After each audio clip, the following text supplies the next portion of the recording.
Welcome to Let the Quran Speak. I'm Aisha, your host. An 11-year-old Muslim girl made national and international headlines when she claimed that a man tried to cut off her hijab as she walked to school. After further investigation, police concluded that the incident did not happen.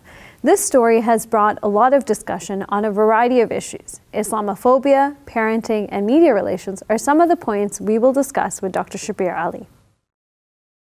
Welcome to the show, Dr. Shabir. Pleasure to be on. So what were your initial thoughts when you heard about the false hijab cutting story? First when the news broke out, and then when we heard that it, according to media reports, that it didn't actually happen?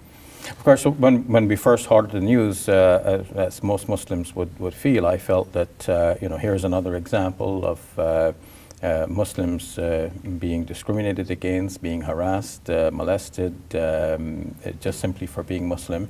And here now we have the case of a child, and this makes it all the more terrible. Mm-hmm.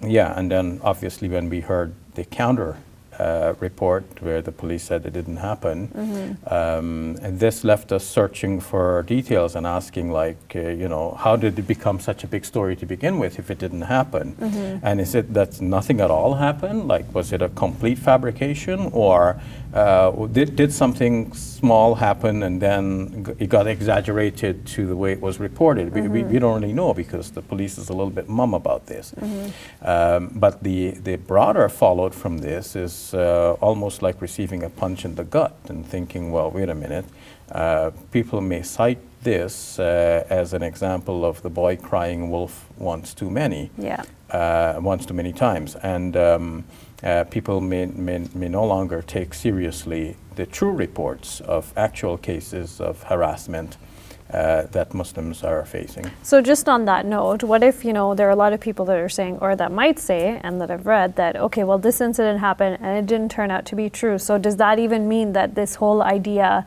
of Islamophobia is even real? What would you say to that? Well, the idea of Islamophobia is quite real. Many academics have studied this, written books about it.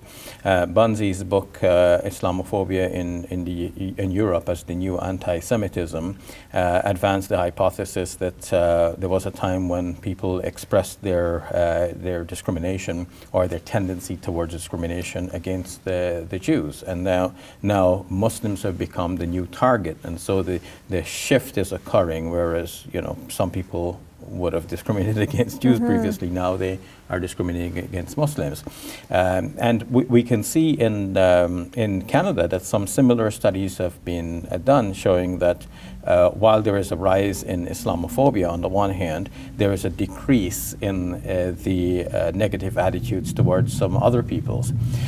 So it looks like some people just want to find someone to hate, and if it's not the Muslims, it'll be somebody else. Mm-hmm. And it just so happens that now for them, Muslims are the ones to hate. So what would you say still to someone who's watching this or has seen the news and says, well, this didn't actually happen, so how can you sit here and tell me that it's still on the rise when I'm seeing a story that actually did not happen? How would you counter that? Yeah, the conclusion of academics that Islamophobia is on the rise is not based on one incident. It's mm-hmm. based on a collection of data over many years, and the polls, actually talking to people and finding out what their beliefs are by respectable polling companies like Angus Reid and others.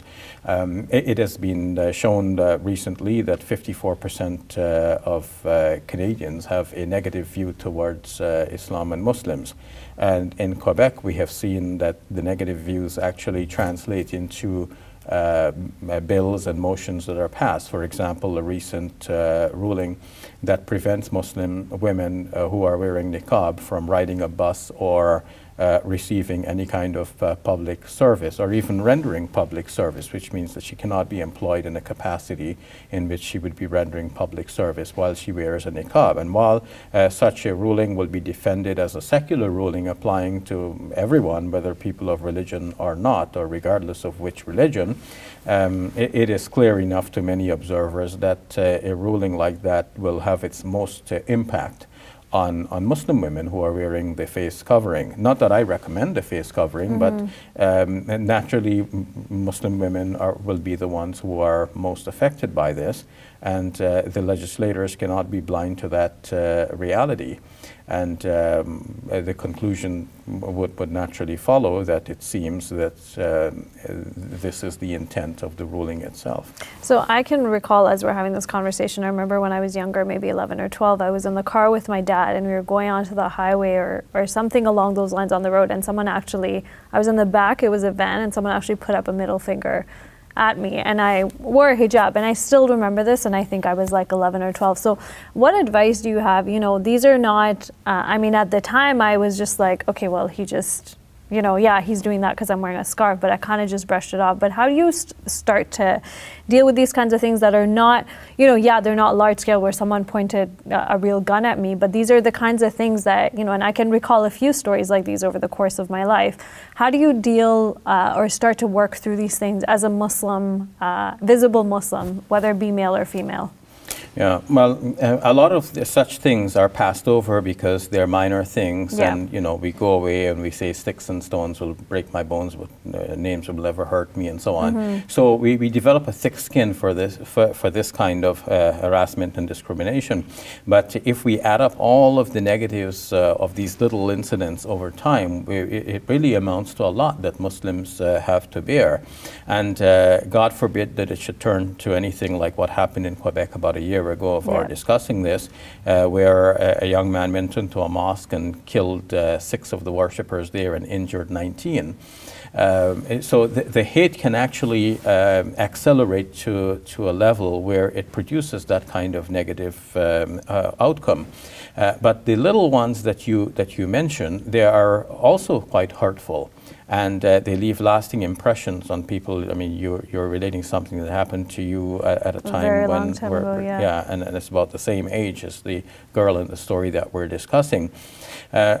So we can only call on the Canadian public to respect Muslims in general, and not because Muslims need any special respect, but as equal citizens in the land and residents, and to respect the fact that Muslim women, by their choice mostly, are wearing this head cover because they feel that this is their religious practice and they want to maintain it. Now, in dealing with our children, obviously, we need to educate our children, help them to understand the beauty and wisdom of Islamic practices and teachings, to the extent where they will adopt these practices on their own. We don't want to be in a situation where a girl is forced to wear the head covering, and so she wears it when she's leaving home, and she wears it when she's returning home, but when she's out of sight of her parents, she takes it off. Or even if she maintains it, she resents it. We don't know all of the reasons why the story got blown out of proportion and how much of it was actually made up and how much of it is actually based on something real that happened. But if it so happens that this girl wanted to get out of wearing the hijab, obviously a story like this would be one that will help to convince her parents that she should not be required to wear the head covering. So we don't want to put our youth in a situation where they have to lie to get out of Islamic practices. We should want them to be empowered into thinking that and to understanding that the Islamic teachings are based on wisdom, on divine instructions from God who knows what is best for us.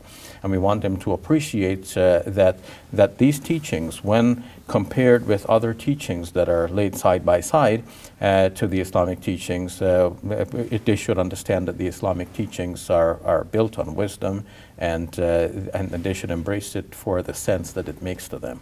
Just as we wrap up, you know, in terms of the way the story's covered, some people are calling criticism to the fact that the child is being treated as a victim in the situation, the 11-year-old. So how would you respond to that?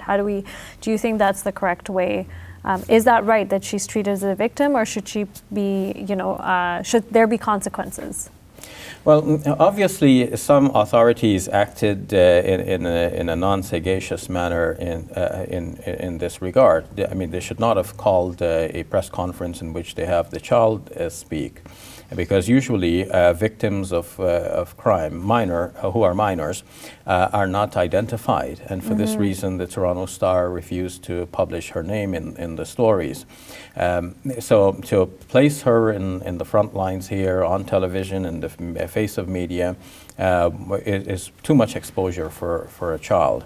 So there's been some miscalculation there that people have to own up to responsibility for. And then one wonders also about the police manner of handling this case, rather than jump to first make this public information.